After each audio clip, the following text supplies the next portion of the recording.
Were I to pass out a piece of paper to you and ask you to write down 3 words that you are quite sure I'm going to use in the talk about adolescence, without a doubt, I could say that 90% of you would have the word relationship in that list.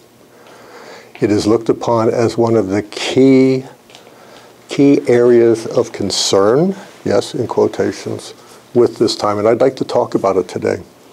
But I don't want to leave you with more words about adolescence. I'm sure you've read many, I'm sure you've heard many, many, many talks about adolescence. What I'd like to do is work with 4 aspects of relationship and leave you with an image which I hope will allow you to have a framework for dealing with this very interesting theme from now on. That would be my goal, that we would have that. Let me say a few things in preparation for that, and then I'll give you this, this image. Well, you'll work it yourself because I have paper and pencil. Molly got me all the things that I need with a captive audience, and it's right over here. It's a very interesting thing when you add a 6, 7, and 8 to a school, because the assumption one makes is that, unlike in kindergarten to 1, you make a clear step into something. And unlike from 8th grade to 9th grade, you go from, let's just say it's a grade school to high school, or a 9 if it's a middle school. But there's always this real moment of transition that the school recognizes. They build their faculty on this. Adolescent is the sleeping elephant in that world. When we say we go teach classes 1, 2, 3, 4, 5, 6, 7, 8, we just naturally add 6, 7, 8 to 5. This is a mistake.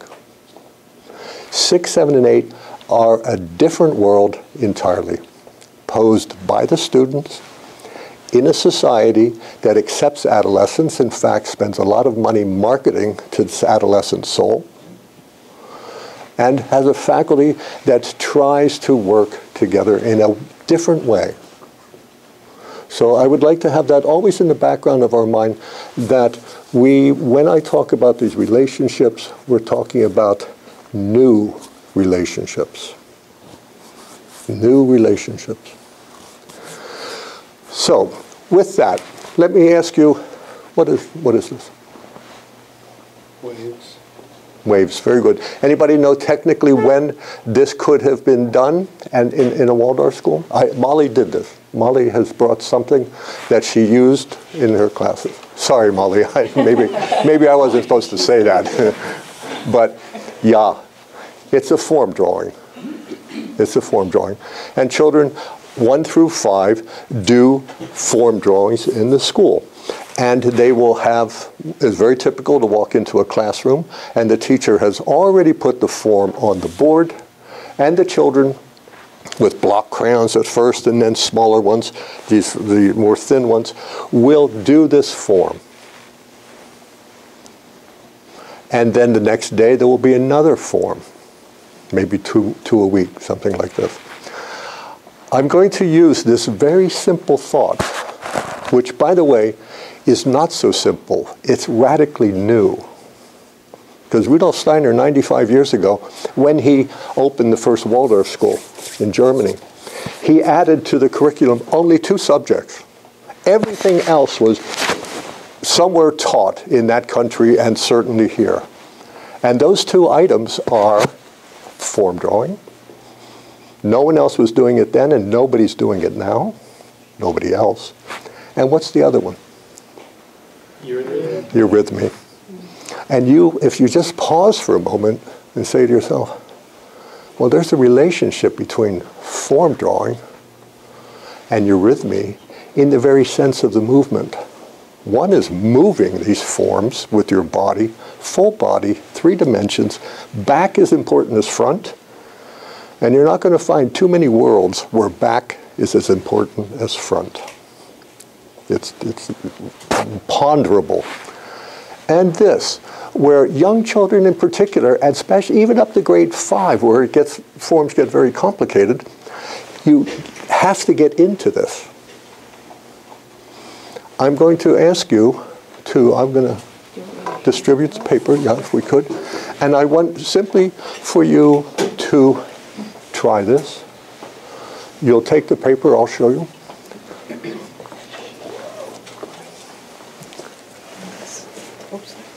Okay. The teacher will always decide, oh, this is painting paper, lucky you, my goodness. The teacher will decide, do I want this or this? And the difference, simply, I mean, we look at this in adults, we say, well, tough, you know, my decisions should be so tough in life, really this way or that way. The answer is, if I do it this way, then the students have to repeat a form this long. And if I do it this way, it's shorter. I would like you, please, when you take these, to do it this way. Just start the form, and whatever size you begin, entirely up to you what size, but try not to get too small.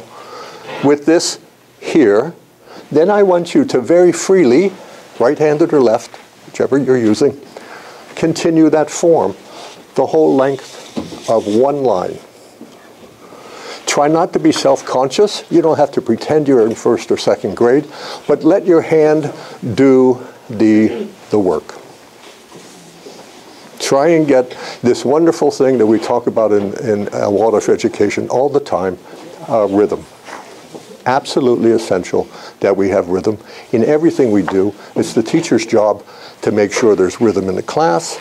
This is a form of rhythm as well, as you will see. So you could start as soon as you have it. Try, please, to just use one line, and then we'll look. You can't get it wrong. You can only do it better next time. Whatever you do first, that's your form. Size. So what are we looking for? You have the feeling already of this first one. What do you think a teacher will say if he or she were to come? Let's just say the teachers from now on are he's and the students are she's. That way I don't have to get all bunged up in the English language. We'll just do it that way. So anytime you hear a she, it's a student, unless it's a colleague by name, like Molly. We're not going to. So, what do you notice about your own doing of it? Is it as easy as it looks? No. No. What's expected of you?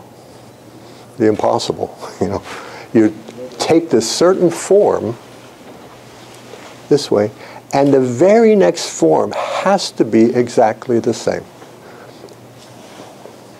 And then again. And not only that, but it has to be straight. It's not supposed to get smaller and smaller and smaller. It's not supposed to get bigger. It's not supposed to stop midway because the child just sort of decided to think about something else. This sort of activity over 5 years, with very complicated forms, you can see allows the child to, through artistic work, simply focus and focus and focus more and more. You become actually quite fluid if you can move your whole arm to do it this way. As adults, the more conscious we are of it, the more difficult it would be for a while. But when you wake up tomorrow, were you to take a piece of paper and take this form and even go backwards this way, which of course is done, you would see that you could do it better. Yeah? Very good. So the students have this for 5 years. It's formative. It's fun. It's healthy. And you might have noticed one essential aspect of form drawing is that it allows the children to breathe regularly doing something difficult. Now, not at first. Not at first. I saw some of you, you just stopped breathing. You did. You know, you just like this, watching the thing as if it were going to go somewhere on its own. And here it is. And you weren't breathing at all. and then, and it really wasn't. Now I can bring something in. This would change over time. This anxiety that one has, inborn, being asked to do something when you're surrounded by your peers, especially at our age, brings something to the table which prevents us from doing it well. If you're brought up with this sort of thing, then it just becomes more easy to handle this sort of thing. Okay? That's 1 through 5. Now you remember, and Rudolf Steiner gave a 5-year developmental curriculum in form drawing. 6th grade, he stops. That doesn't mean drawing stops. Rudolf Steiner looked upon these forms as preparatory, inward relationship on a two-dimensional page. It's always two-dimensional, leading up to geometric drawing. He then did not leap into the compass, but did all geometric drawings, freehand at first. So the child owns that figure. It sounds so modern to call it that way, but if I make it with a ruler, then I'm in collaboration with a ruler. If I can really make a square, and then add another one, and add the right number of lines in the right place and have a cube, I have accomplished something inwardly that is extremely important, just for getting around in life. Okay, so this is fine. 1 through 5. Now I'm going to ask you to do something, after I explain it, that is somewhat different. There's actually a form of artistic work now. It's called dynamic drawing, which I've been working with high school students and grade school students. And some of you might have seen it last year, but not this particular form. What I've done is say, students these days, 95 years after Rudolf Steiner opened the doors, do not visualize as clearly or as often or as strongly as they did naturally then. If I were to take 10 minutes out with you and just unimagine all the inventions that have changed our lives that we take for granted in these 95 years, you could see that life was slower, quieter, more peaceful, and I was allowed through a sense of experience that I needed to get along to explore things. Much more mental acuity in the sense of mental activity. Now we're a receiving nation. Anything with a screen makes you into a receiver. And there's many screens. There's screens all over the place. So the children just are not engaging in this primal activity, especially in Waldorf education. We expect them in our stories to be imagining. So this extension of form drawing is to take it and allow the students to have the same experience they have here, but when they're older. So when I'm in 6th grade, 7th grade, 8th grade, I take a form that they know, and I'll do it with you. And I do not put it on the board. In fact, I almost never write on the board in this dynamic drawing. They do, but I don't. And I do the form in front of me, in the air. House rules are very simple. You look at the form. When you see it, then you write it down on a piece of paper. You draw what you see. Then I ask somebody to come up to the board. They draw it. And then I ask a question, which I will ask. I will draw this form as often as you need to see it. My experience is, especially in high school, that the students who have a real flair for being right all the time, they're always looked up to be the very bright ones and never make a mistake and this, that, and the other thing, along the academics, have a huge problem with this. And we'll talk about that in a minute. But let's do 6, 7, and 8 first. It's kind of wonderful in the class when the children go, he needs to see it 87 times. My God, what's wrong with him? And then eventually that changes. But if you're honest, you just, it's sort of, I need it again, I need it again. So I'll do a form, and I'm glad you're naturally quiet, because you'll see that this sort of thing is best done quietly. And after the first day, they will, even the most obstreperous class, and I've had them, will settle down for the 5 to 10 minutes that we do this in front of a lesson. So I'll just, I'll do this form.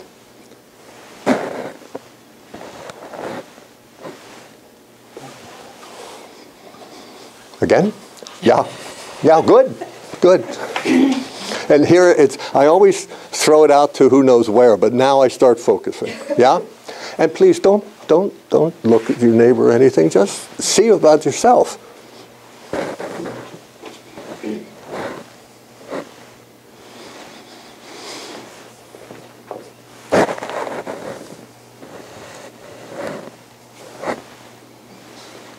You might think that I'm watching you, like I'm one of these paintings of a Madonna that I just sort of, wherever you are in the room, it looks like the eyes are looking at you, you know.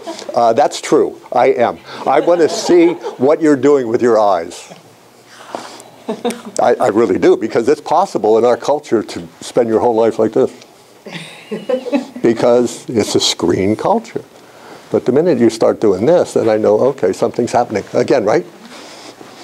This is for everybody.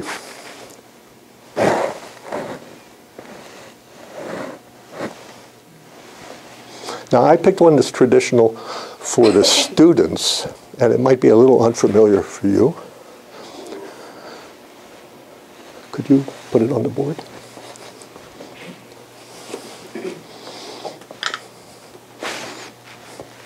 And to your right, there's chalk in that tray.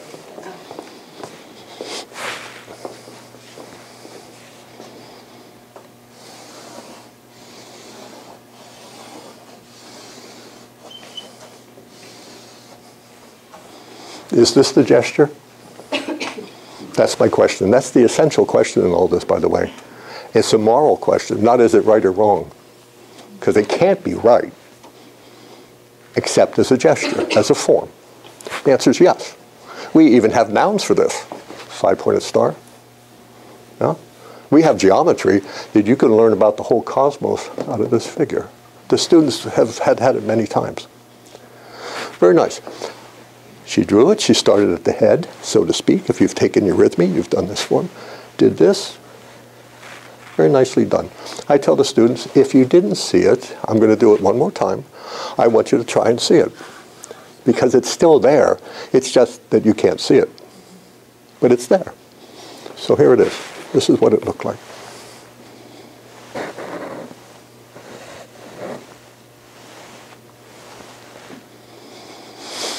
Over 3 years, and I only do this for about 12 or 4, whatever I can get in a main lesson with the students.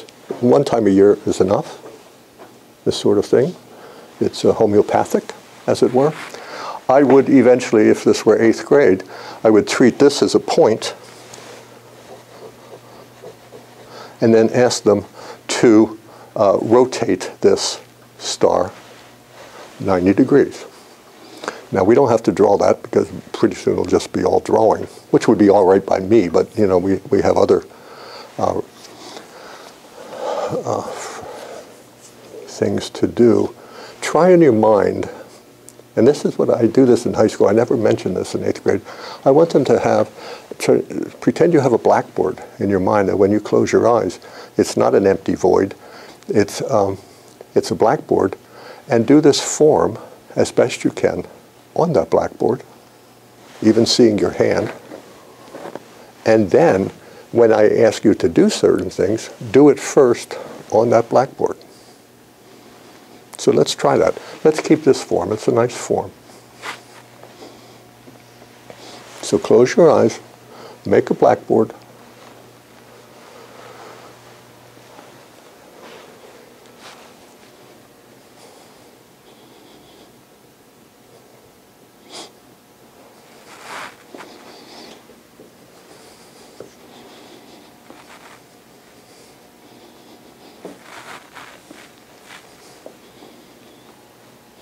Can you do it?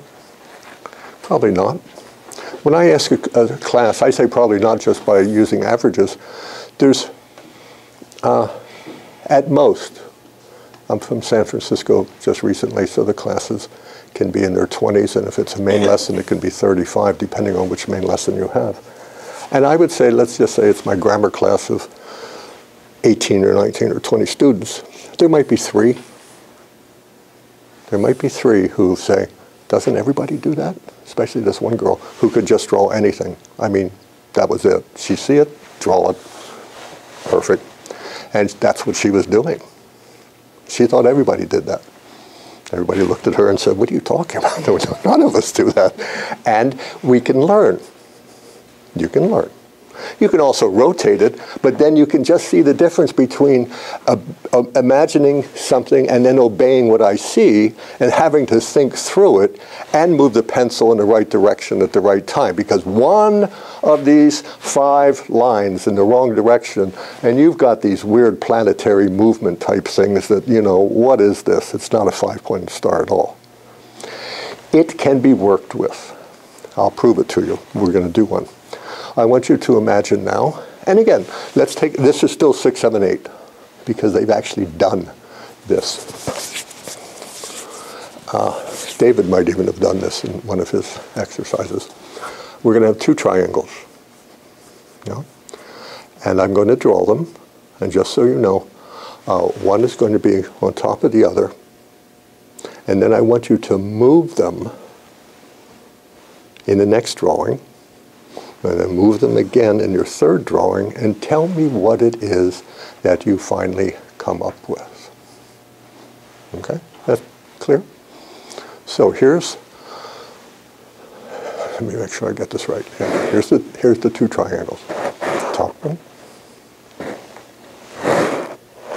Here's the bottom one. So again, top one. I'll make it smaller this time.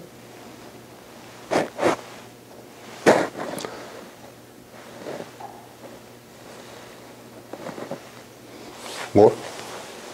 Yeah?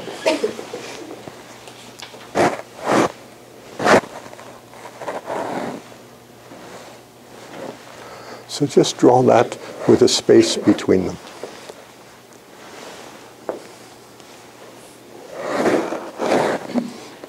One hint is the same size triangle. Pointed in different directions. Seems smaller. That could be human failing, mine. In fact, I guarantee it. Between the 2 of us, it's my failing, that's for sure. Because it's sort of, it gets a little, yeah. Yeah, just, I actually explained that in high school, that, well, I'll tell you when we get to high school, but that's very good. Same size. Same size.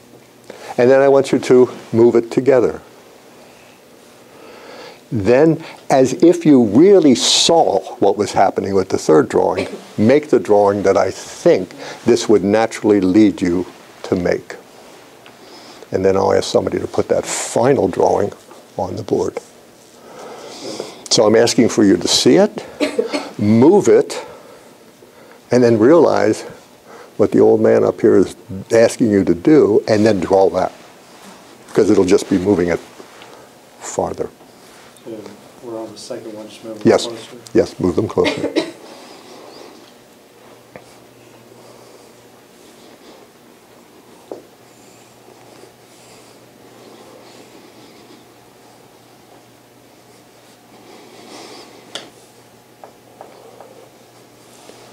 I notice I'm inclined to ask teachers to be the ones that come up, sparing those of you that don't generally do this. So could you want to do all 3? All 3? Yeah. Yeah, and we'll move this.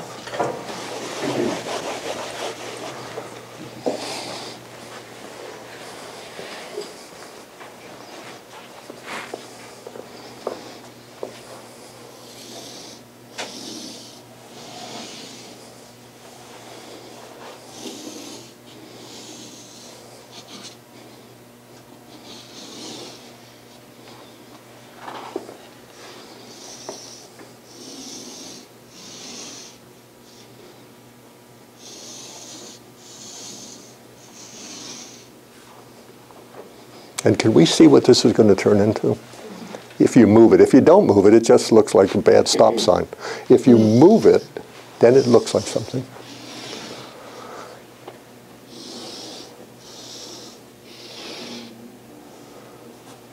A 6-pointed star. She has all the gestures. This one needs to be pretty much what everybody's looking at on your own paper. This one doesn't have to already be touching. This one, as long as you've moved it away from this, then that's more. And this is what you could end up with. You could spend a lot of time with the students simply pointing out the difference between a 5-pointed and a 6-pointed star, which I always think these days, anyhow, it's really the first time they've truly imagined it, seen it inside, even though they've already drawn it many times. Okay? So whereas with the 5-pointed star, we had to move the whole thing to get some sort of dynamic. You can make it smaller and bigger if you want. This one, we actually moved the two. As a further exercise, what would happen if I moved this 2 stages further? Just take this one right where it is, or your own, and you don't have to draw it. You can think it, or you could go back to your blackboard. What happens then? Back to separate, but inverted. This one is now this one coming up and coming up. And these are the mysteries of this kind of work, geometry, that the students, I don't expect them to do anything but be in awe of that. That's, as they say, that's kind of cool. I don't think it's cool at all, but it's so compelling that there's some life in this thing. Let me just tax you for a moment. If I were to say, is there some way that you would present this form that would be pretty much the same work, but making an entirely new, legitimate demand on their imagination? What's the simplest thing you could do with this? What's the simplest thing you could do? Yeah, very good. Rotate this guy 90 degrees, and then say, and now move it. And move it 7 steps rather than 3 or 5, and move the whole way through. You'd be surprised how very, very difficult it is to line it up east-west as easily as you can do north-south. And to make it even more challenging, which is to say to get them out of this specified, education-directed north, south, east, west, and there it is. We're always that way. You could move this, let's say, between 90 and 180 degrees, 120, have it come in this way. And then they have to draw from down here, sideways, and they don't like it, because they never do it. That's how to make this and say, I don't have to draw the form anymore. You have the form. Where's the form? Memory. Take this now, and I want you to move it. And if you drew it this way, I want you to draw it along this axis now. You make it a little bit characterized rather than defined with numbers. Then they have to understand it. Then they have to move it. Notice how invigorating this is. Notice how much mental activity just to get to the ballpark before you pick up your pencil. This is what in 6, 7, and 8 you will hear me say today, tomorrow, and the next day, that we want children to take an active participation in their own thinking from now on. There's a huge difference between 1 and 5 where they're receivers. And bless them, they need to be. Here they're receiving too, but it's a little different. If they want to say, I know everything, and I've got the world in my attitude is exactly what everybody should have, and I'm growing up in this strange thing called adolescence, then make them work for it. Here's the dues, you know. Very good. So this is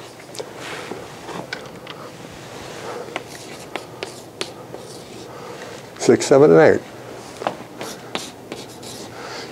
To review momentarily, what's the difference between 1 and 5, my approach, and 6, 7, 8? What's the difference? The form is already on the board. This is on the board. They walk in, they sit down, they take out much bigger papers than you have, and they do it. This one, they wait for me, and then they do it. What's similar with this and this in grade school? This is arbitrary on my part, but I think it's healthy to do this. What's similar? They are not called upon to do forms that they don't either see right away or that they don't already know. So there's a real safety feature in, I can expect in 6, 7, and 8 that somebody would take this and say, well, it's a square or a rectangle. If you were better at what you were doing, we would know. Okay, so I see that he's not making triangles. That's good, you know. Impertinent, true, but adolescent, that's the way it goes. It's not, you don't do things like this. Or maybe you do. But they can be expected to have already encountered that form. That's being polite in our way. Okay. Come high school. And I'm going to talk a little bit about high school too in this 6, 7, and 8 because after 6, 7, 8 there's this huge change in the high school and I approach them differently in a third way. And as soon as we have the sequence of 3, then I think we will have this image that everything else I talk about can be put into this visualization. What do I do in 9th grade? What do you think? What's the next step? You're not allowed to say. You know. What's the next step developmentally? If I want them to be 9th graders. Explain verbally a shape? Only after we've done it. And absolutely, in 10th grade, I will say, not so much the shape itself, but a moderation of a shape we'd already done. So yeah, I still draw it, but I draw a form that they have never seen before. Ever. And then we see who's seeing and who's recognizing. 6, 7, and 8 recognition, good. Memory, yeah. Perfect. Why not? 9, 10, 11, 12, and onward into adulthood demands more than that. So I'm going to give a figure for you. It's a straightforward one. And then I'll ask somebody to come up and render it. And then I'll say a few things about it in its place in the sequence. But then I want to condense this into the working image that we have. Okay, so here's the form. And remember, you draw what you see. You're all tense already. Look at you, you are. You can feel it in the room. Can't you? Look at, I mean, it just sort of, Give it. oh, God. I'm ready, but their first day is, oh yeah, we heard about this silly stuff you're doing. Yeah, and everybody says it's hard. Well, it's so hard about lines in the air. That's my line after about 2 days. What's so hard about lines in the air? That's all I'm asking you to do. Good, here's the form. You can relax.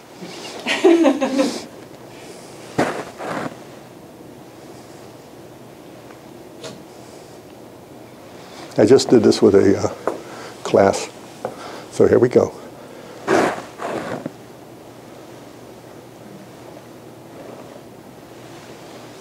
You want to see this again, right? Mm-hmm.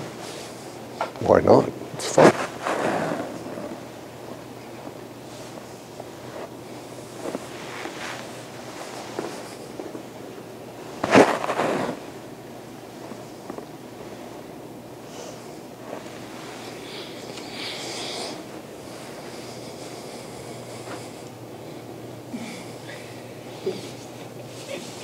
Say it again? Yes, please. Yes.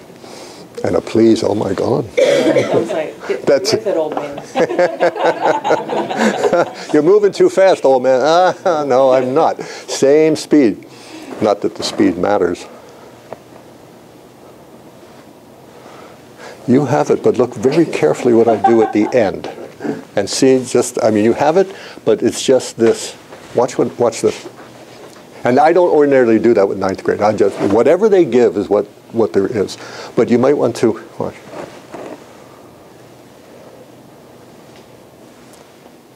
How far does it go? So, do we have somebody? And this is where it really, do you have it? Would you like to come up? That? Yes. It's close. It's close. It's close. It's close.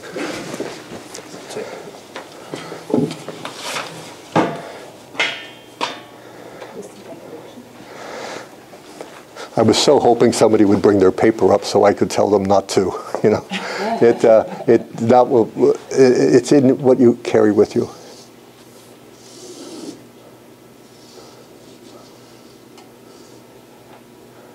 Okay, good. Thank you. Very nice. Very nice. And you stood right in front of it, which you might have noticed is not always the case. And we're going to get to that. This is the gesture. If I were to be fussy today, if it were a Monday, or if I said, you know what, let's be precise. What do you think you might suggest a change in? Notice how I'm tiptoeing here, because we're not right or wrong. This is perfectly fine. We could pack it up and move on. But in terms of what you saw and what I tried to do, what area here could we just sort of say, change it a touch?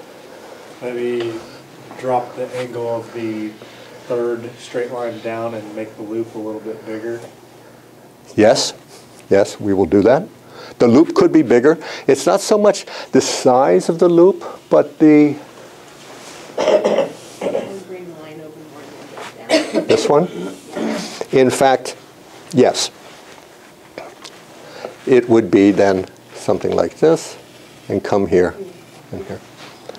And the only reason I bring this out to you is not to show just how far off you were, because this is perfectly lovely, but to show you that within 5 drawings, we're talking about midlines. We're talking about horizontal midlines. We're talking about a vertical midline. And that's why I brought it here, because we can easily imagine this. And that this line meant to capture this vertical. And after a while, I talked with the students about this. And then we had the 4 quadrants. In 10th grade, we weave things so that we have 3 dimensions.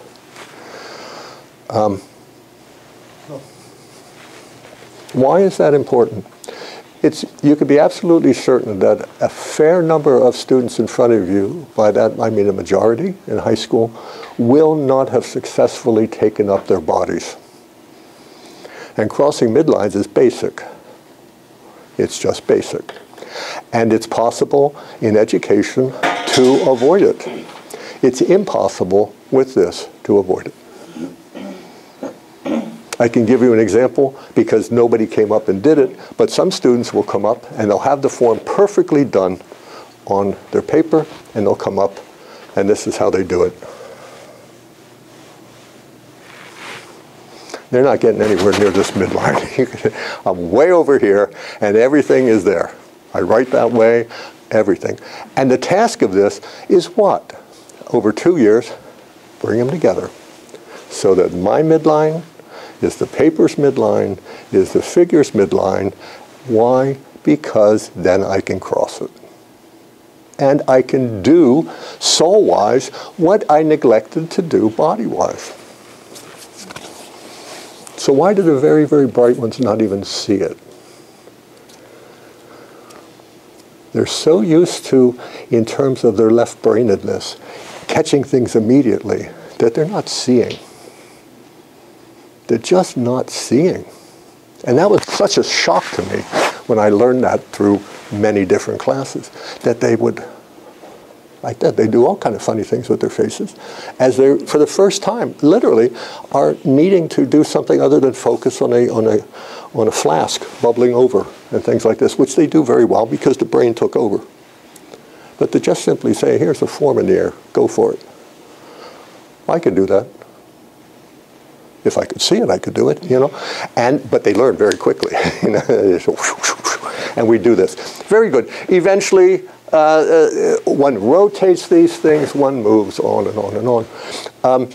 In 10th grade comes this wonderful moment where I say to them, and we're not going to draw it, but just so you know, that after we've crossed all these midlines and we've shrunk these forms and we've expanded these forms and we've done them with our feet and we've done them with our off hands, which is always very interesting, or we've done it with eyes closed, which we could even do today in a minute. Just take the form. You've just done it 3 or 4 times. Eyes closed, don't.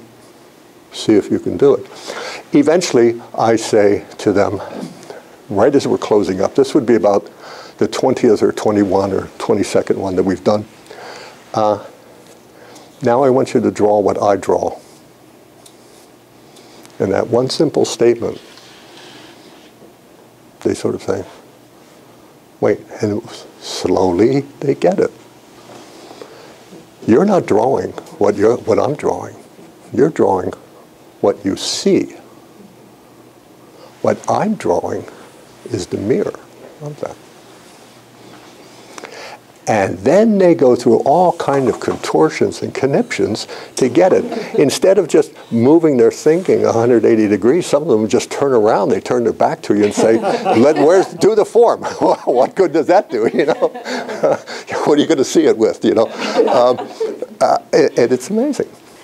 You might, yeah, we could be here forever with these forms. But you can imagine with the students, especially in 10, where they need this, it's all reorientation in 10.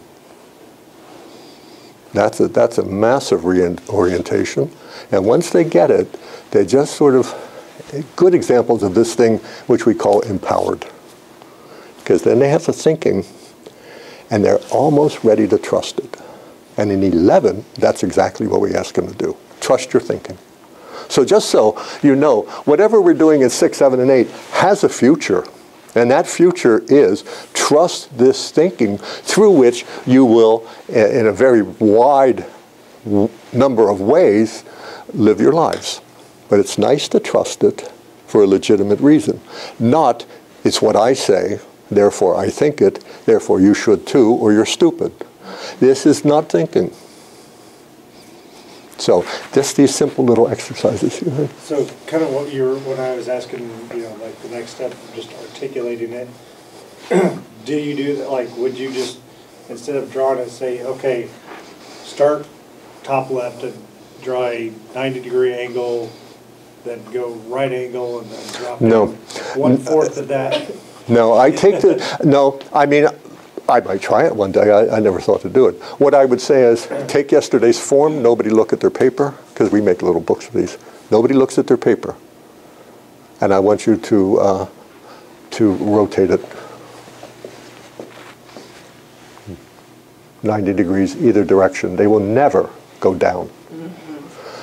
They'll do anything but go down. They're not happy down here. They'll just all come up here. To that extent I will, just your memory. There's a whole profile of what this is good for. But the point I bring it is to show you 1 through 5, it's this, they're there, they have looked and seen and made part of themselves many beautiful forms. In geometry, or in this form of dynamic drawing, we are then saying to them in 6, 7, and 8, you have a lot. And now we want you to start using it, working with it. And the reliance is not now solely on the teacher, but on my ability to take hold of some of the things I already know and make it work. 6, 7, and 8. It is consciously engaging their will. And high school is to go beyond that. We don't have to talk about that. This is the area. It's transition, you can say, between this, which is outside given, and this, which is immediately perceived and then gone and then used.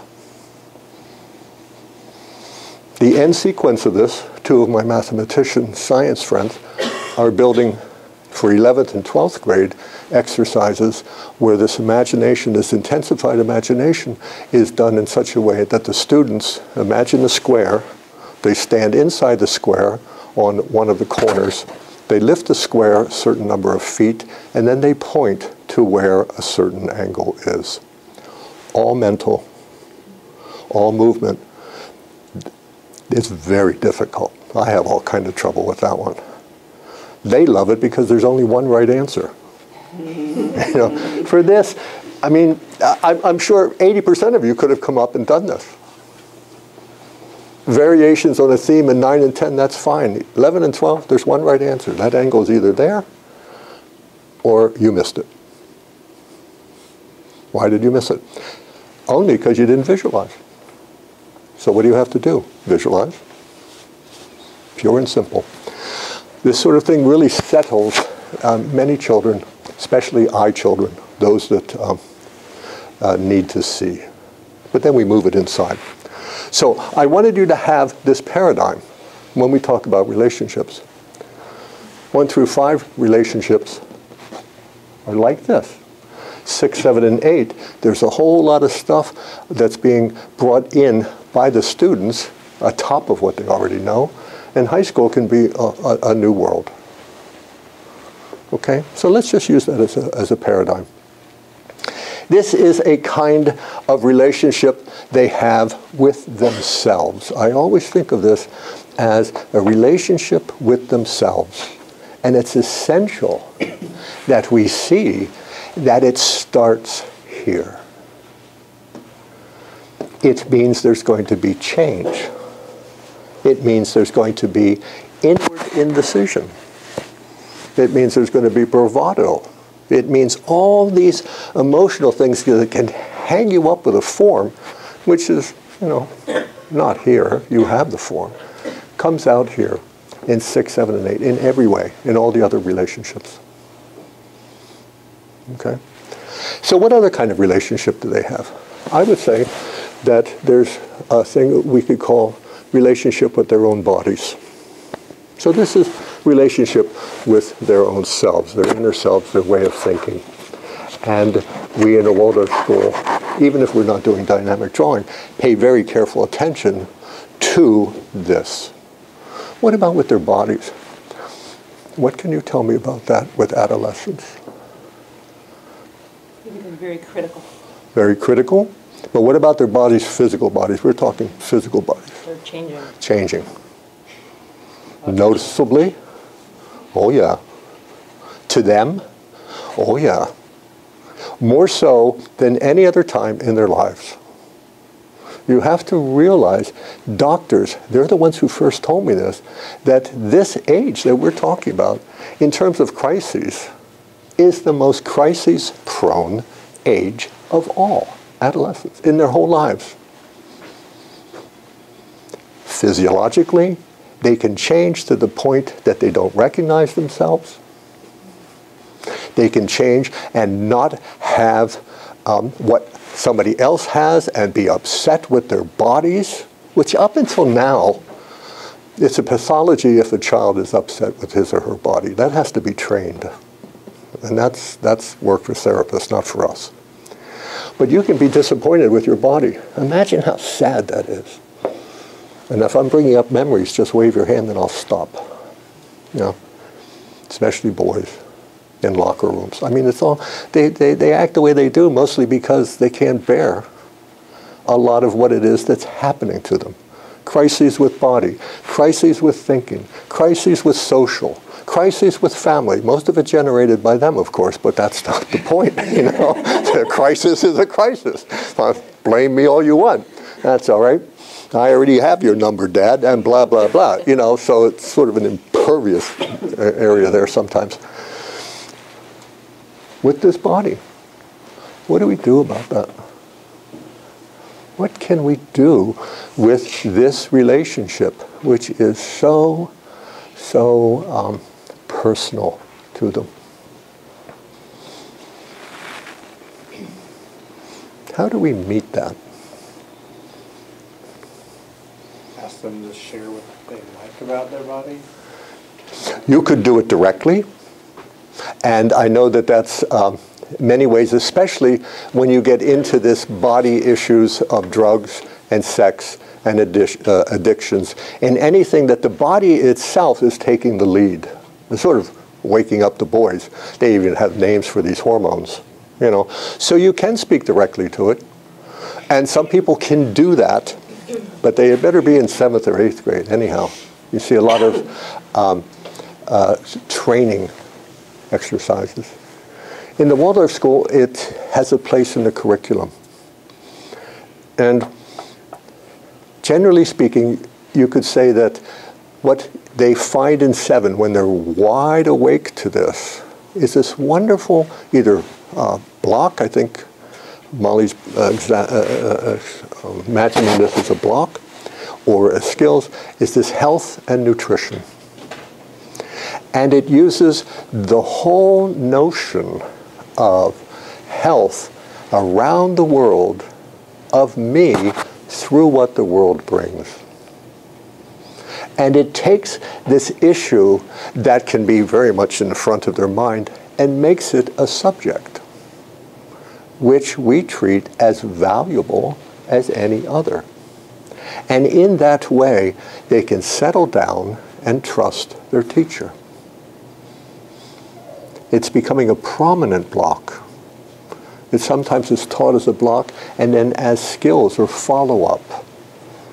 And it's meant to create, as so much as an environment in which these children, in whatever state they are in, at whatever age, they can walk into that environment.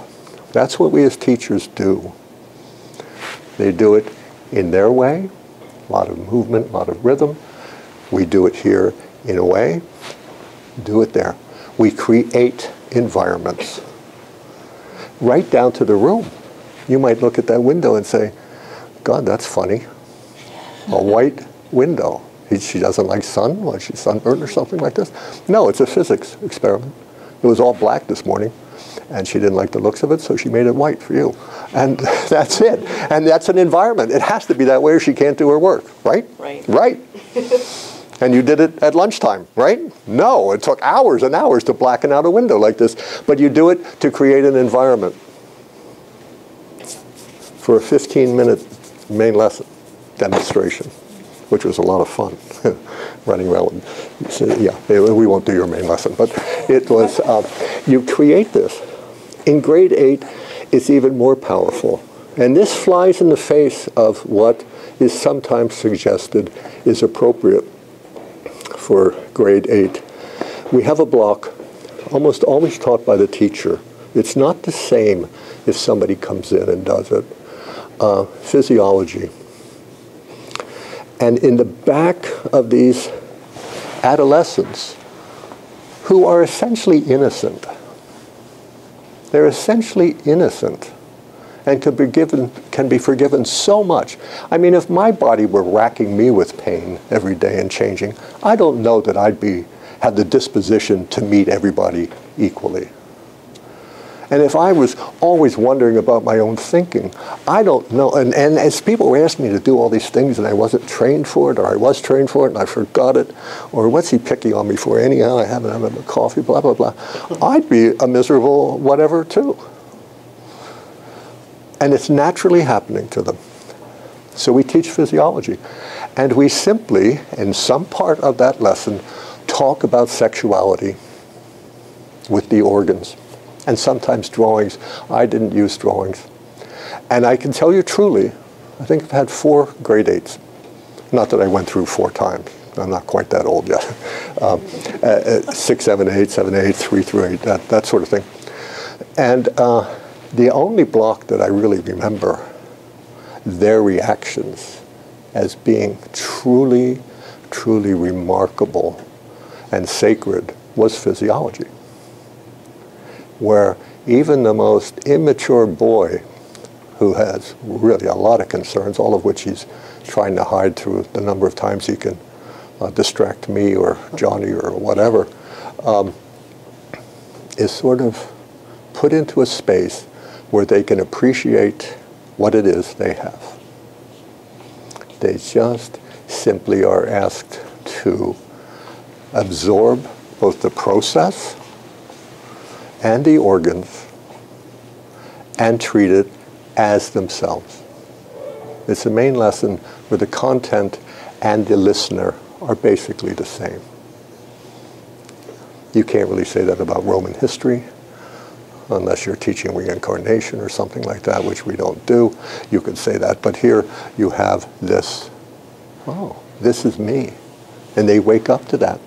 And if we meet this in a way that we should, as teachers, solely on us, solely on us, the class has changed. This is how we, in terms of them taking up their physical bodies, two ways that we can use the curriculum. We also have to be aware that many times, especially in 8 and 9, they're not in control of their bodies. I've seen very often students, especially in 9, walk through a door and crash into one side. And you say to yourself, that's how they get through the door in October, sort of bumper car. And it's usually boys. And then you go, oh man, that's a lot to think that they don't have control enough of the body to go through. We're not talking anorexia, we're just talking walking. But you know, if you had limbs that make you look now like a colt, and before you were just this sleek, wonderful, beautiful animal, and all of a sudden you look like this wild colt going like this, you don't know where these things are either. So you have to keep that in mind as well when you deal with these issues. That's our second relationship. And so far it's been pretty self-centered, but then again, so are they.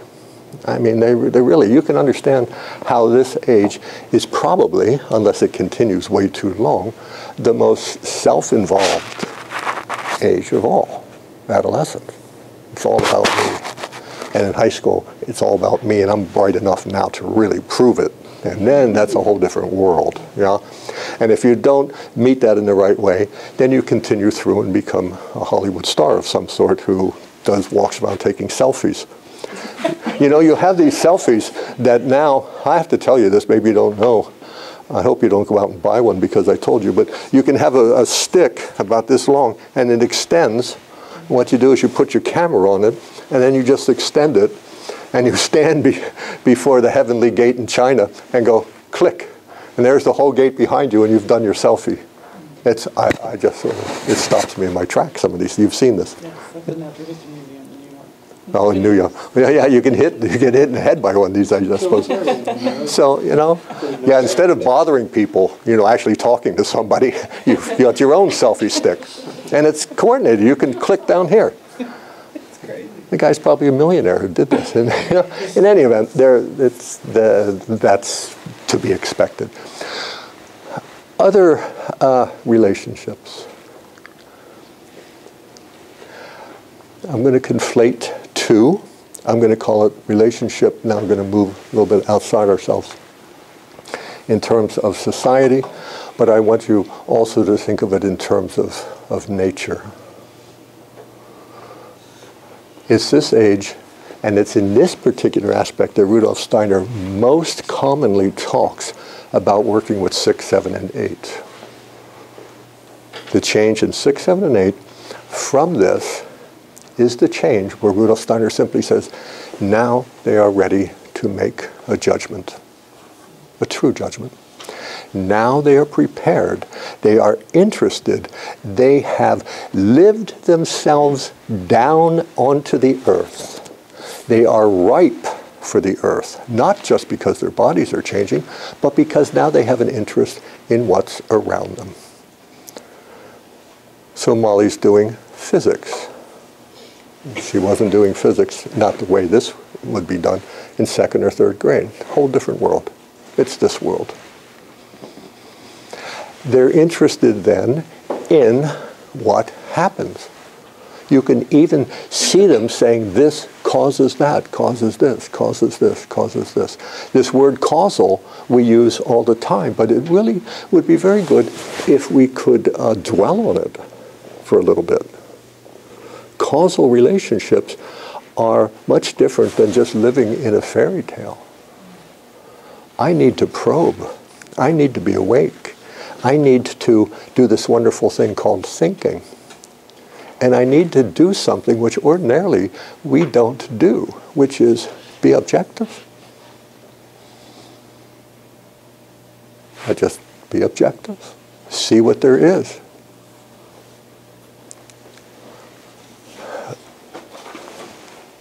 We open up the children to not just the sciences this way, but the rest of their education is seen as them now participating more clearly, more energetically, trying to see what lies a little bit behind this, or what causes it, if you like, in this same way here. I do it also in history lessons. Not that we get into the kind of history that we have in the high school, because the key here in 6, 7, and 8 is to keep the children's feelings engaged as we move into considering more overtly their process of thinking. That's really what it's about in 6, 7, and 8. We don't want them to go home and find every formula they can on Google and then bring it in the next day and say, I know this. All they know is what Google told them. That's neither here nor there. We want them to have feelings for everything they observe, especially in the way we make these experiments, especially in the way we tell their social destiny, otherwise called history, through biography. There are not too many people that attach themselves fruitfully to a series of dates in 6, 7, and 8. I'm not seeing anybody that says, well, I did. I loved history because it had 1,200 dates for every block I had. No, but what does attract you are the people. And Rudolf Steiner is very clear that we tell history all the way to the end. Sympto, grade 12, world history. I'm talking to 35 students and I'm doing biography. Not the same way I do it here, where their feelings are really engaged. There it's much more thinking. We attach it here. Why? Why? What is there about this age? What was there about this that was different from that? What do you think? You didn't know this was going to be Socratic, did you? You thought I was going to talk for two hours straight. Well, they're having to piece the pieces together. Uh-huh. They're having to, yeah, so if they hear about someone, Uh-huh. why and where and how did they come to And their interest has been in grade school working with the feeling, and now it's feeling in terms of these questions. It's how it is that I can make sense of it. How can I even understand my attitude toward Napoleon if I don't think about it? And even if I like him and my next door neighbor hates him, at least there's two feelings in there. And one works that out later. It doesn't really matter if 8th graders have two different opinions of Napoleon. The world will not end. And I'll even go farther and say at the end of high school, the world will not end if people walk out and don't have it straight so they can go into the business world. And don't get me started on that. So education is for this development of one's self, so that one taking that out into the world, one can contribute, one can receive, one can give. This is what this is all about. So we keep engaged with their feelings because they're going to be. This adolescent thing is, I'm really engaged with my feelings. And I can be out of control. So how do we bring them into control? We tell them their heritage in very vivid imagery, so that I'm meeting feeling with feeling. And as we all know, now I can settle down. Will I know history as it is sometimes thought it should be known in 7 and 8? I don't know. You throw enough dates in there and somebody remembers it. But I tell you frankly, as a high school student, a teacher, it matters nothing to me what dates they remember. My job is to remind them. So if they come in remembering, I don't have a job. So, I mean, it's self-serving, too. That's not likely going to happen, though. This engagement with the feelings.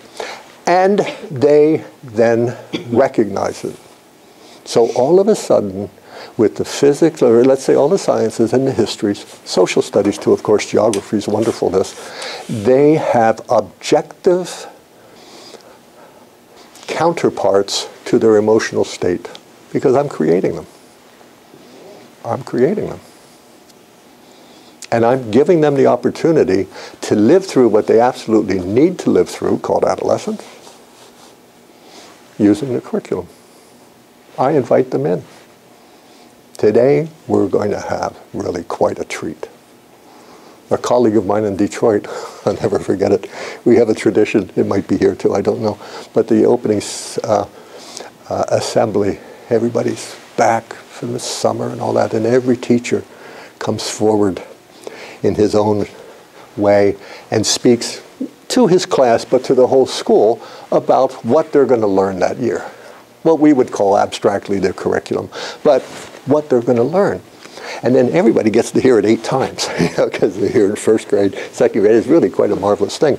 And my colleague went up very slowly. You knew something was brewing. And he just stood there, and he goes, "Revolution!" And then he walked back. Because that was the 8th grade. That's revolutions. That's it. We study them. Adolescence is a series of little rebellions which may or may not lead up to a revolution. What is a revolution? The difference between revolution and rebellion.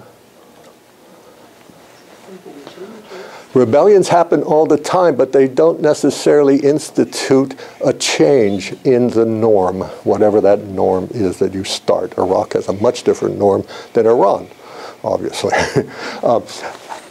Rebellions are boom, boom, boom, boom, boom, and they could... A rebellion, not a revolution. A revolution is a successful rebellion. Right. And we hope for a successful revolutions. That's what we want in a Waldorf school. We don't want a rebellion in 7th grade and then it peters out because I don't know, whatever, blah, blah, blah, blah, blah. And then they're not really worked through it. We want the full revolution. We teach it twice, 8th grade and 9th grade. Sounds radical, but, yeah, and it is. But nonetheless, why treat people to be who we are? I mean, what's the point? That's not the point. So we'll get to that. So we create this situation. That's how we meet it. Them meeting the world, we create it. Them meeting nature, we create it. More and more, we have to involve their will, not just in this way, not just, and by having trips, elaborate trips. And they're always very good in the sense that we get out. If they're an educational trip, I can tell you true that a lot of schools now, in high school but grade school too, are doing interdisciplinary trips where they go out for a week or 2 weeks and you have 2 or 3 things merging in this one trip. Maybe it's a geology trip and you're looking at fossils or something like this. And somebody is along there for journaling and has the literature of that area, minor or major. And then maybe the language teacher there to remind them that it is school every once in a while. And it's becoming more and more and more common. I'm going to recommend it tomorrow and the next day. It's a way of really saying that we take this form of Waldorf education very, very importantly. We really want it to work this way. Very good. So let's just leave that and say we have an inkling now of how we meet the children. What we do not do is say, go to the discovery station and find out this, because they will bring back facts, which will seem to be an answer that they have not lived through. And even if that answer happens to be correct, they haven't lived through it. So what's the point? They're not here to get it right. They're here to work through it and then find out through their judgments, right is this, and humanities right is a whole different world than mathematics right. Right brain is different from left brain.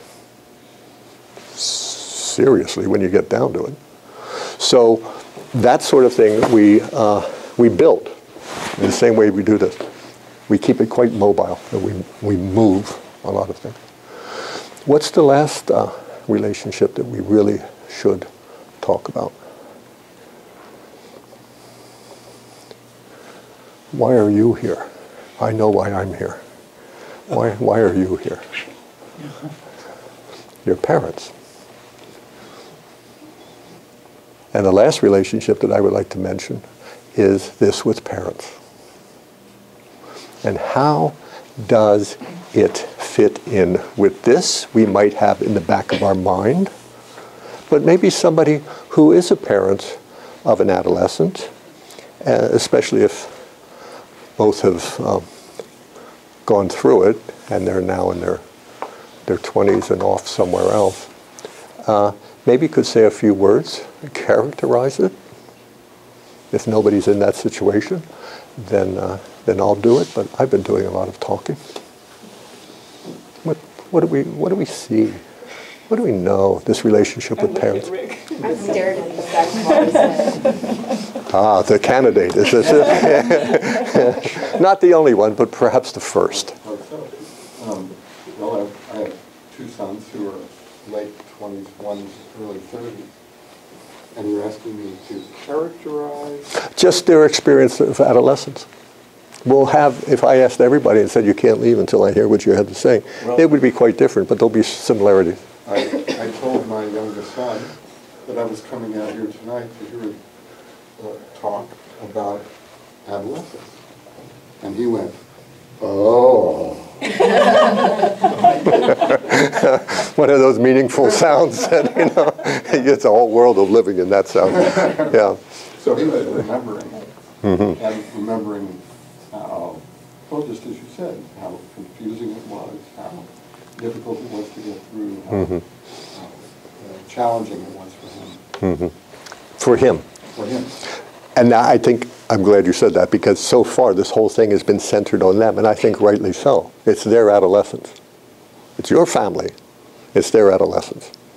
And these two, we will see just paradoxically what this leads to in a few minutes.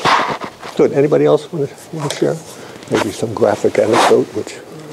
A graphic anecdote, which happened to me just the other night. I'm a 16-year-old son. And I had drawn a chalk drawing on a board in my living room, and I was showing my brother-in-law, because he's commissioning me to do something for him. And I said, what do you see? What do you see in here? There's a constellation in this tree. He's looking at it, and my son comes up and he says, feces. And he walks off. Charming. So that's, kind of it in a nutshell. Yeah, and that's...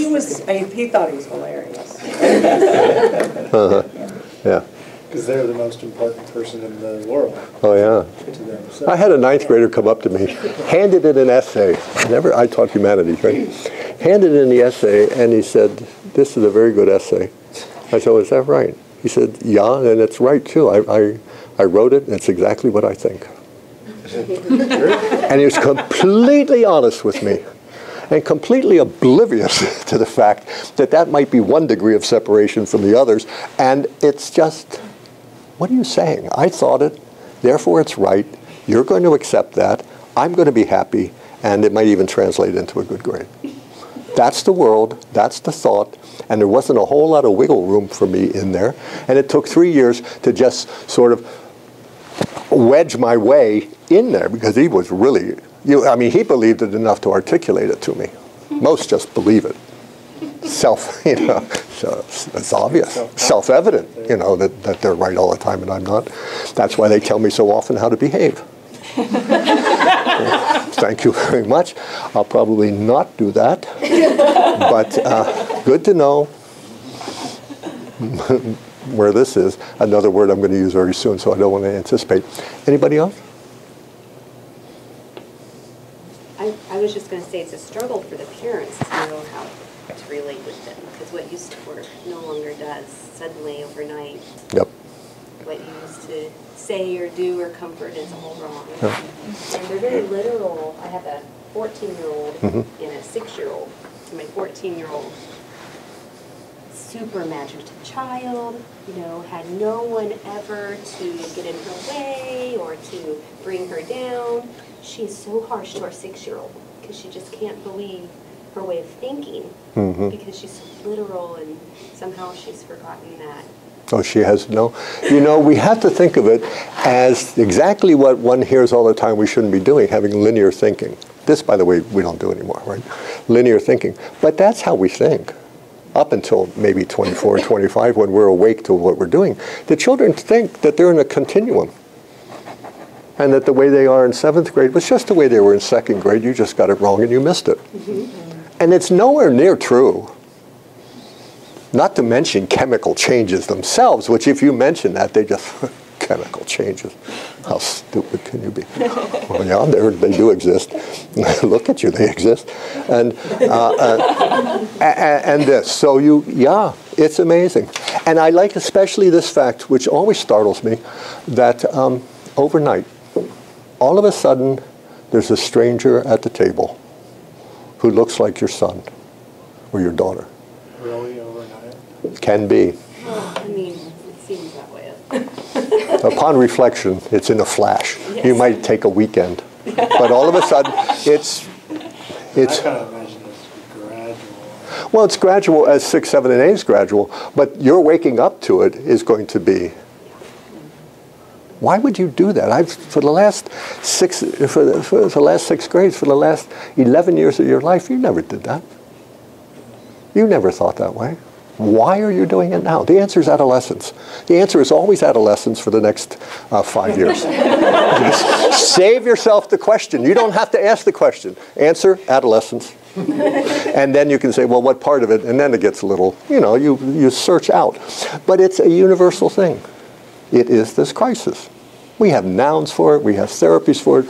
We have all sorts of things. In Waldorf, Rudolf Steiner says, truly, they have to go through it. Because the teachers are always seeking ways to avoid it. Well, I don't want him to be upset again, so I'm not going to have any boundary today at all. He can do anything he wants. This is what we call breeding a monster. Just sort of, they have to go through adolescence. And your contribution to that is, I'm a human boundary. I know what a family is. I know what a society is. And you can think you know all these things, and you'll soon find out you're not so wise, but why bother even mentioning it after the first time and you get metaphorically slapped down? You just sort of wait. But you set these because they can't. It's not going to happen. We know this from clubs. When adolescents seek this kind of assurance from others in clubs, these clubs have boundaries which are what are called criminal sometimes. Yeah? So you have a critical role in this whole process. Simply, one, remembering who they were, which is to say, Rudolf Steiner has a verse called faithfulness. And even in the worst of times, you remember these moments that you consider the optimum for your child. And then you accept this change. He's not here to be you. The paradox of all of these relationships that we've talked about are in place inwardly, physically, socially, through nature, and through families, so that the child can be independent. There's a paradox. We usually assume independent is, I don't need anybody. Well, they do too as adolescents. They're completely wrong. And so are we when we think that way. But they must be able to be independent through learning all about these different relationships, which can be very thorny, very, very, very thorny. How to be freely independent. It's a paradox. It's a wonderful paradox. It's the confusion of adolescence. They have to go through it or they won't be independent.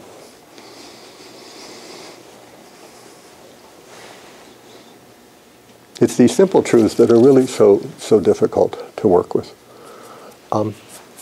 What else as family, as parents, can you offer at these? Well, I'll just give you one anecdote as you absorb all that.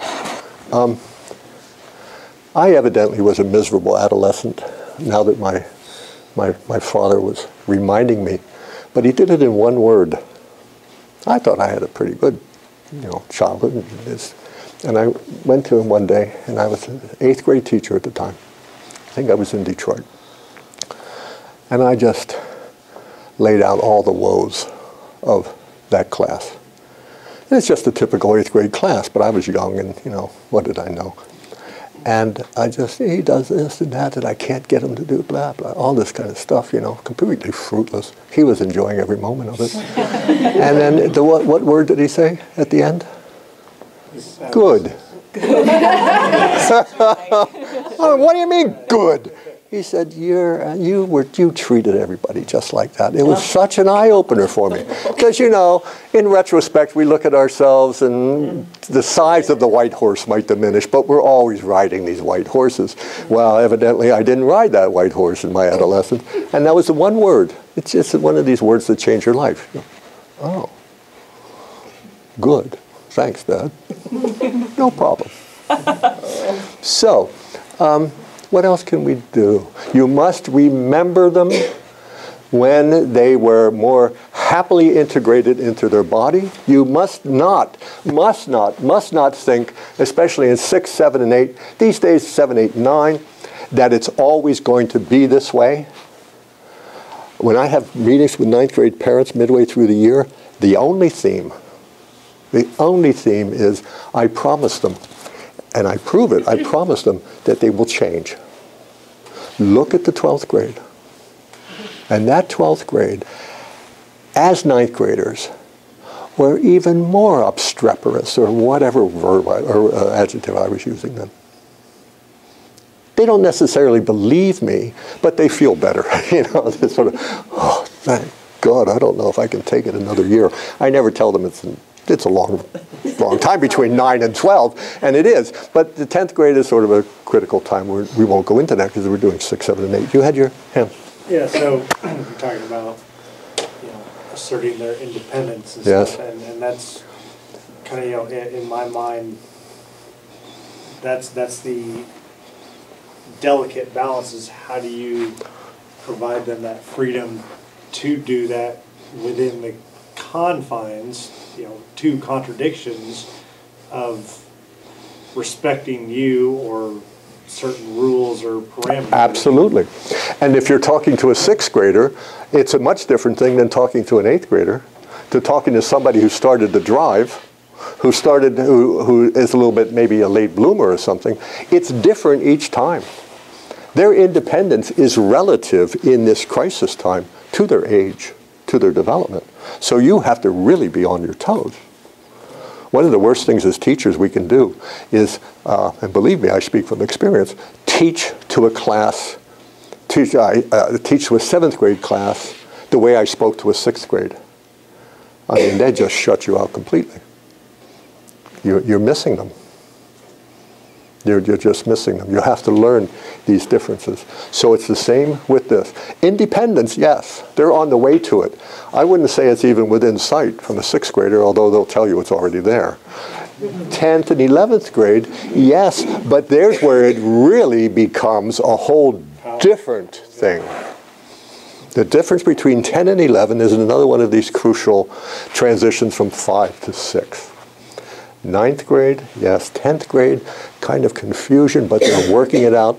And will they continue to work it out is the question. Or will they always be receiving information from me? That's the question for 11th grade. And it's the critical question. Because if they don't then start giving out, they become people who basically know what they think, want to think that way for the rest of their lives because it made sense at this time and they're comfortable, and that's it. And you can trace racism, you can trace anything to that conviction that actually I already know. All I need to know at the ripe old age of 16. And I'm going to stay in my hometown and never have another thought beyond that because I'm comfortable. You have to be uncomfortable. Adolescence will make you uncomfortable. It's nowhere near as uncomfortable as they feel. If that's a consolation to you, I don't know. But it's not. What else, though, will you need? Those veterans might remember or might regret not having had it, whatever. These guys make you smile, especially in grade 1, where the teacher can do no wrong. It's just everybody, and even if they're all over the place, the teacher is just an angel walking around on feet, you know, thank God. That's about it. By grade 8, no, not so. Would you be concerned if you had a teenager that just didn't have that power struggle and just ease through teenage years?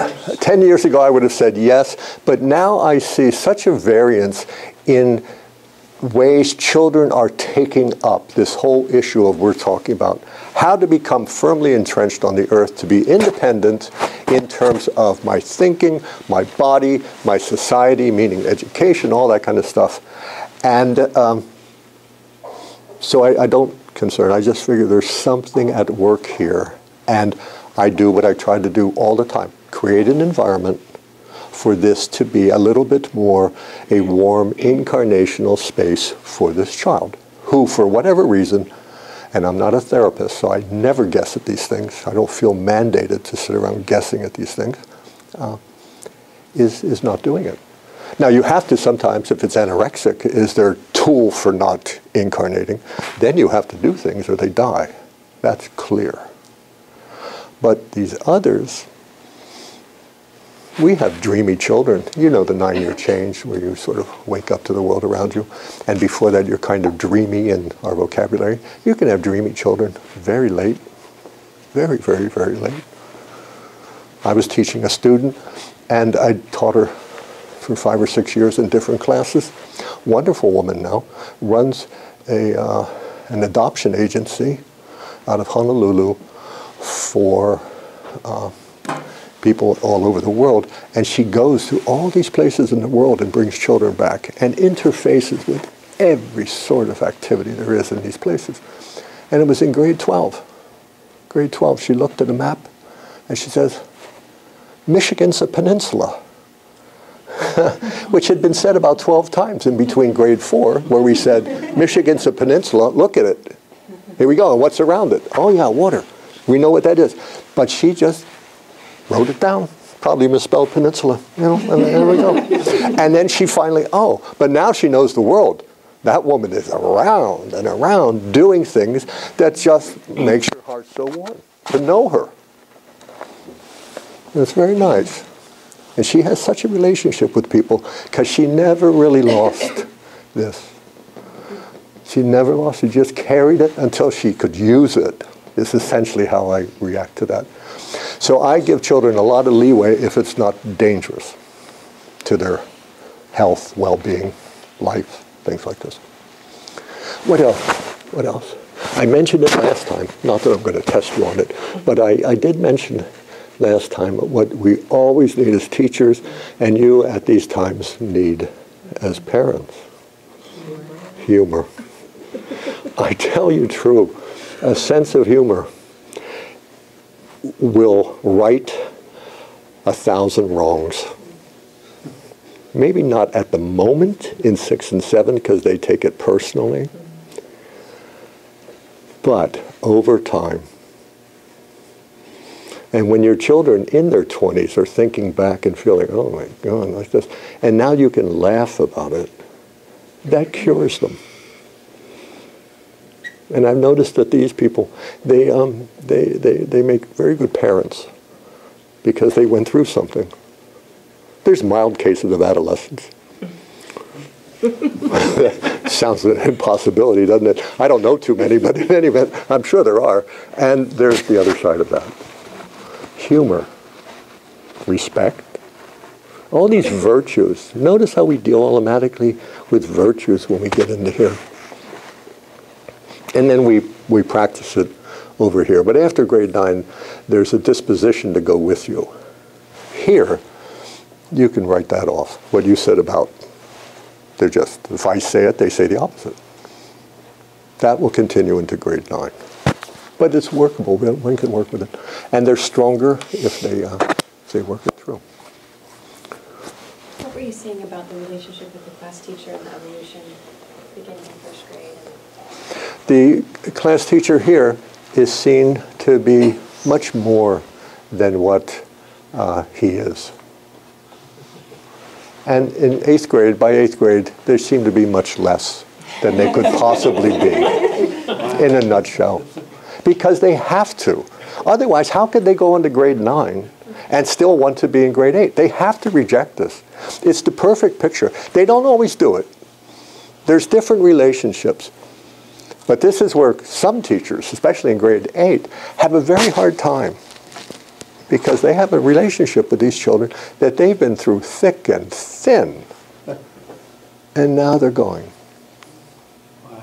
And then there's this school has, yeah. One works through all of this, but that's, I have another little story. Waldorf teachers always try to avoid teaching their children. Just try to avoid it the best you can. And sooner or later, of course, you do. Well, one teacher in one school in England, he actually was a class teacher of his child. Let's call him Mr. Smith. And he did it. He had tons of experience. He kind of knew. He thought he knew. We always think we know what's going to happen, you know. And so they're at the dinner table, and she was in 2nd grade, and he said something, and the little girl said something else. Let's call him Mr. Smith. Did I already say that? Yeah, okay, good. And then he said, he corrected her, and she looked at him and said, Mr. Smith said that, that, that, that. And on that authority, you will listen to me. And he goes, whoa, this class teacher role is very powerful. And then she go, oh, oh. And she sort of played with her food a little while. In here, these two worlds make no difference whatsoever. If an 8th grader did that, I'd have some talks with a few people. These guys, where they're living is anybody's guess half the time anyhow, you know. And here you don't have that at all. What else? Humor, respect. Any other virtues? Faithfulness.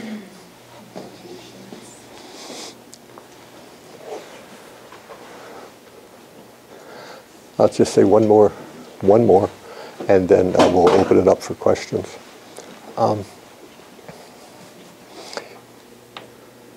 We as teachers know that we have to infuse all of our work with interest and enthusiasm. Otherwise, we really can't have them want to do anything. We call that energizing the will. We want them to be interested and enthusiastic about something, so they take it up. And the minute they take it up with this will activity, it's much more likely they're going to remember it the next day. And they're going to now understand it, as you can see from this Chinese proverb right outside your classroom door. This is essential in Waldorf education, that the children engage their will. Well, they engage their will here because the teacher tells them to.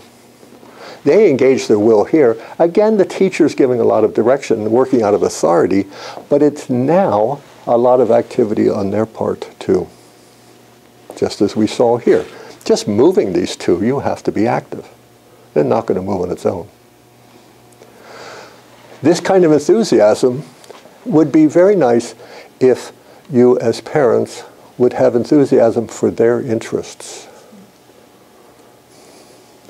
And I know that's really hard.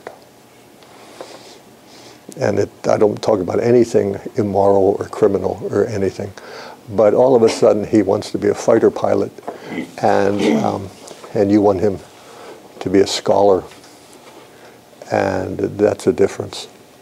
And you should. I think it's beneficial all the way around to have this reminder that, you know, I'm helping this fellow, whom I love very much, come into this world, so he's got stuff to do. He's here for a reason. And I'm going to help him every way I can. And God, I wish it were closer to my interest, you know. But it's not. So, not out of any just sort of sympathy, but a true interest. Well, we'll look into it.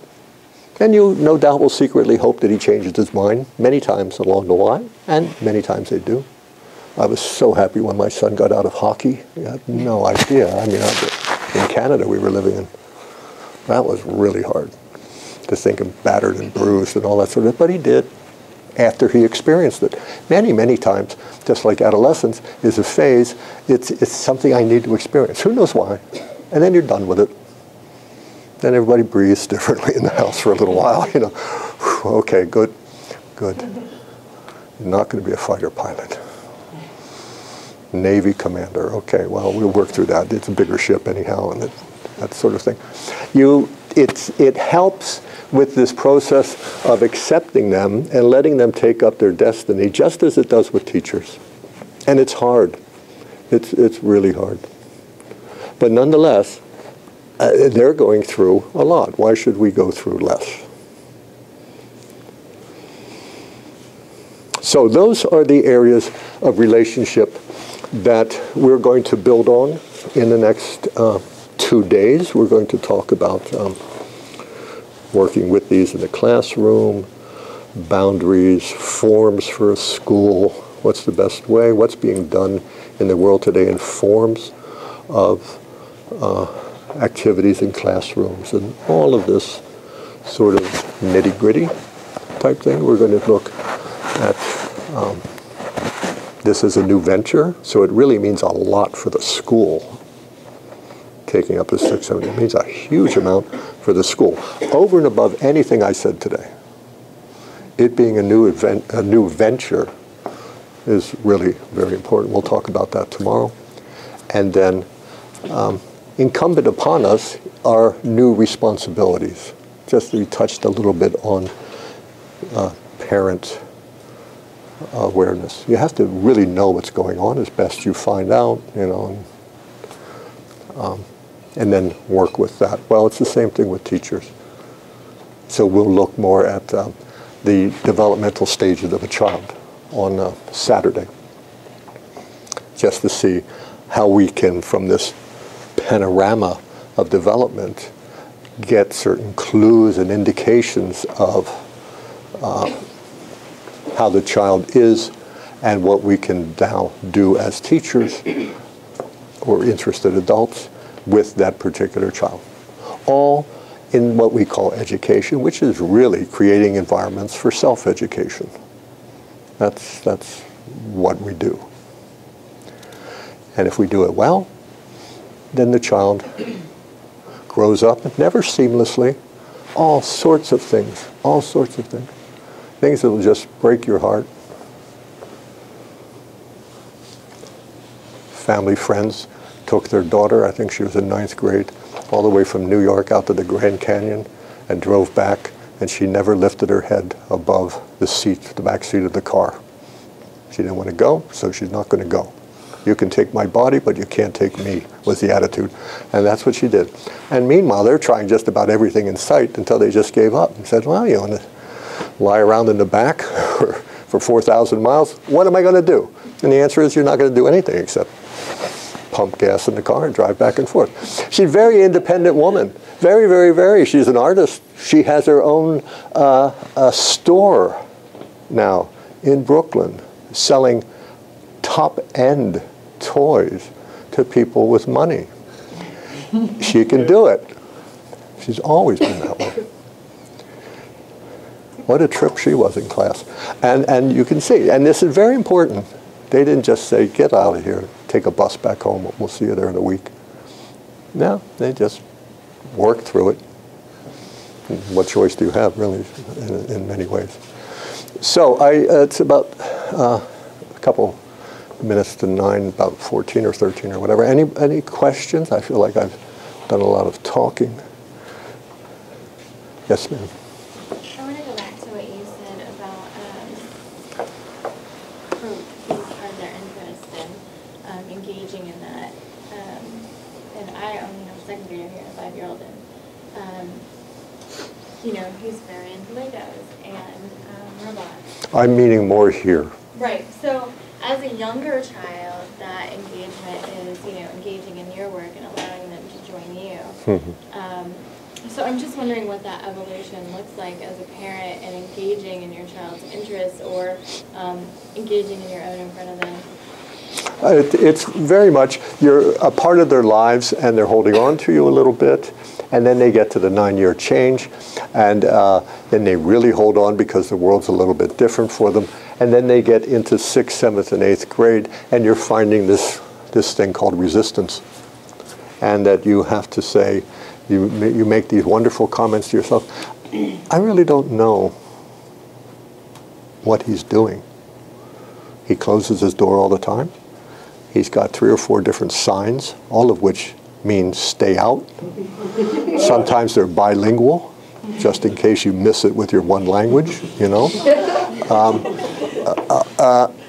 And then that's when you have to really, in my opinion, this is my opinion, make this extra effort to catch whatever snippets you can find about what they're doing and be interested in that. You don't have to always be overtly interested with them, sit them down, have a talk. You know, those are not usually much fun. But you can inwardly be interested, and there's a great power in inward connectedness. Just don't lose that connection with your child. That is much more overtly done here. And here it gets to be kind of hidden. And there it's even more hidden. And we do this thing and send them away at the end of grade 12. Midway through, it's 18 years and they go. And you've by then built up a kind of trust.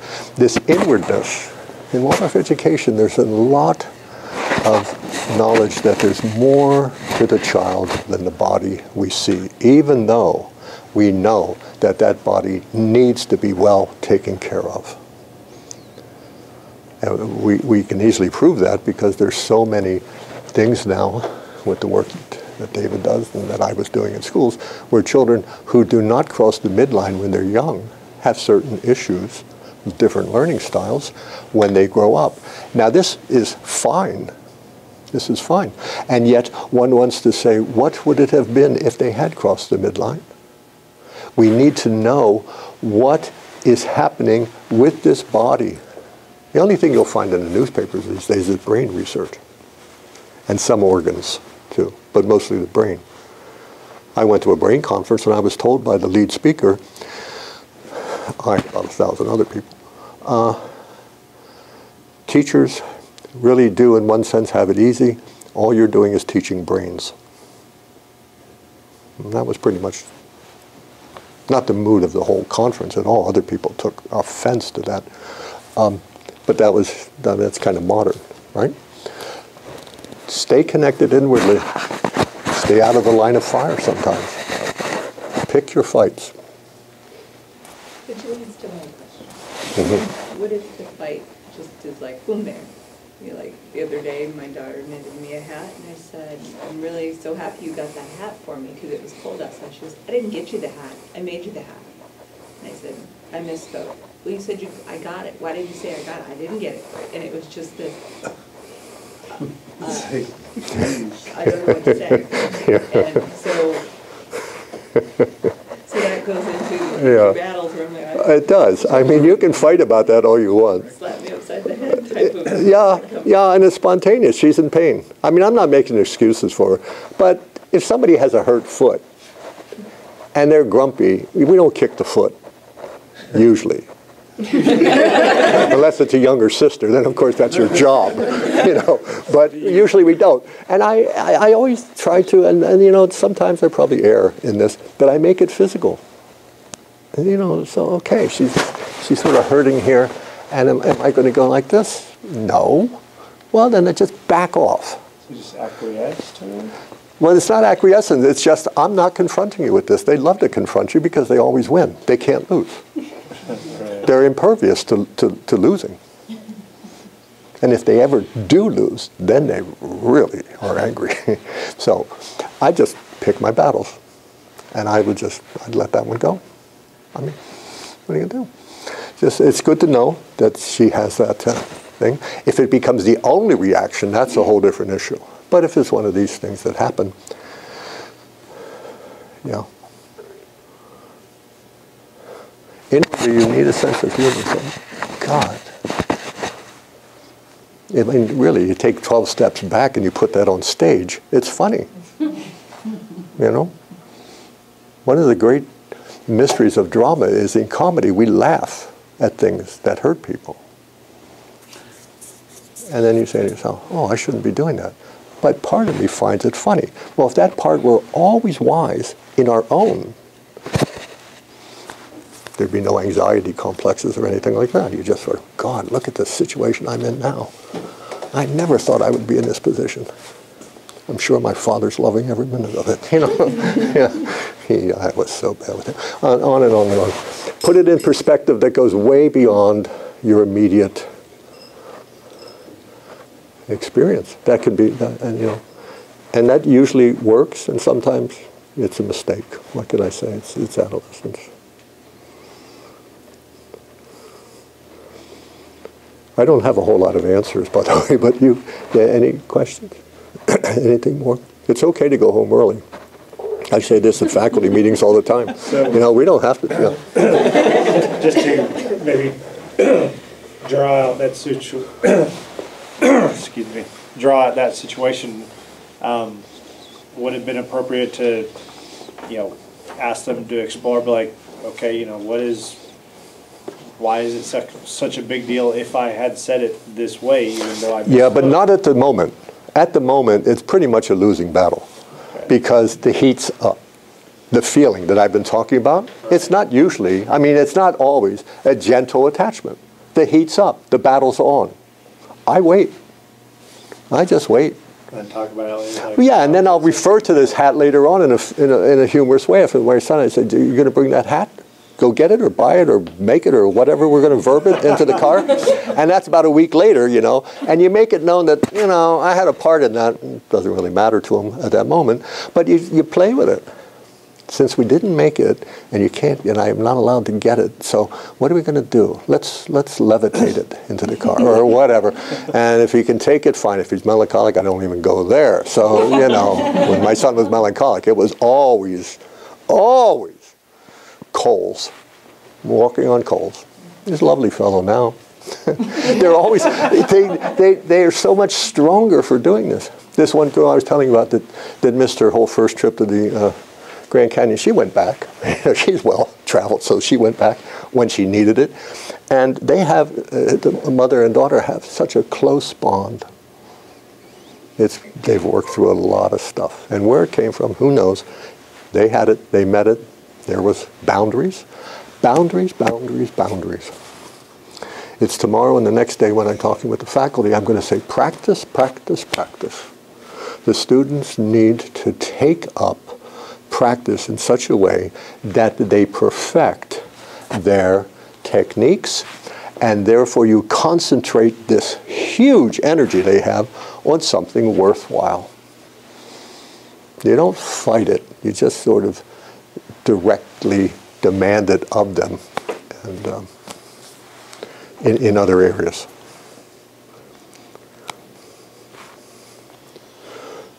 Yeah. school steps out in the venture to stretch out to 6th, 7th, and 8th as parents? What's the best thing we can do to support them? Well, I would say the answer to that is support them. Come to parent meetings where the classes will have different issues in 6, 7, and 8, and it's good to know. And also for parents in this venture, I'm hoping what was clear here is that it's not this.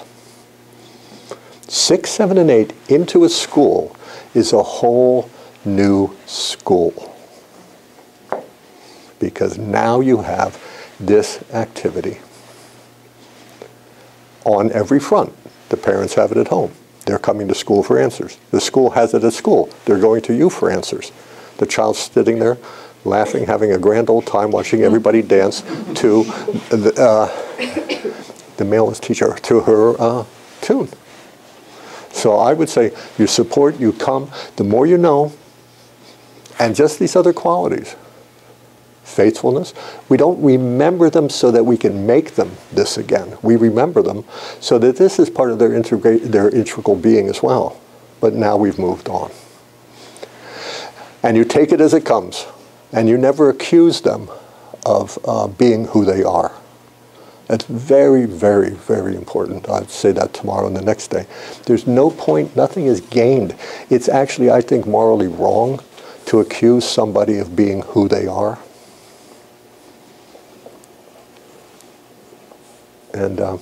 And we can naturally do that. We don't even know we're doing it until 2 days later. We regret it. Can you give an example? Yeah, you just say he does something and all you do is focus his whole being on this one gesture and you accuse him of being only that. Well, actually there's a whole world around this child. And this is one manifestation. It's like accusing somebody of being sanguine. Why don't you just settle down? Why are you never on time? Why can't you pack a bag that actually has what you need when you get where we're going? All this kind of stuff, you know. Why don't just pack her bag and be done with it, you know? What do you have all these accusations for? Accusations, they never really lead anywhere except to the UN, and they're ineffective. So what are you going to do? What are some dynamics that you see with the fact that the 8th grade is going to go, you know, this school is going to go all the way to the 8th grade in the same school, whereas, you know, traditional junior high, the 7th graders are in with the rest and they're not being seen by the younger grades? Yeah, I think that it is very healthy for 6, 7, and 8 to be in the same school as 1 through 5. I know high schools have solved some of their social issues by having the 12th grade adopt, as it were, or become a class related to the 1st grade. It just sort of refines the edges a little bit. And I think these guys, near these guys, and Molly being the lead teacher into this, can always remind them. It's very, very important to remind them of their higher selves and say, I know you can be good models for grade 1. They look up to you. Enough said. Anything more than that is just sort of, they get it. You know, they know what you're saying. If you talk more, you reduce it into a formula. The point is, find that higher self wherever you put it today. You never say that, of course. And that's what we're going to work out of. And it's just walking down the hall. So why? Like for them. 7th graders in junior high being the lowest, they don't have anybody to be the role model, so they can just wow out. Yeah, it can be a little, that's a different framework. We work with this framework that there's always, in terms of our curriculum and the teachers and the presence and the parents who are active, mitigating forces that help the children weather this adolescence, go through it. That's what we do. Something to your question is that while they will be in the same building and interacting, there's also going to be a little bit of change in the schedule for their day, so that they will be not, they will not, they'll have a different recess, they'll have a different lunchtime, they'll have different class times slightly. So they'll still see a lot of the 1st through 5th grade and even share one recess with them, but they will begin to have some separation. And that's So very- it helps define that separation. Yeah. more Exactly. For them and for everyone else. That's good news. I didn't know that. That needs to be. They Yeah. need to be different. Sometimes lockers do it. A Coke machine did it in Honolulu. I mean, there's a lot of different ways to do it, but it's got to be different. It's got to be different. That's good news. Okay, so it's 9 o'clock. I think if there are any other questions, either we'll be here a few minutes, or hope to see you either tomorrow or the next day, or thank you for coming if this is the one shot. Thank you. Thank you.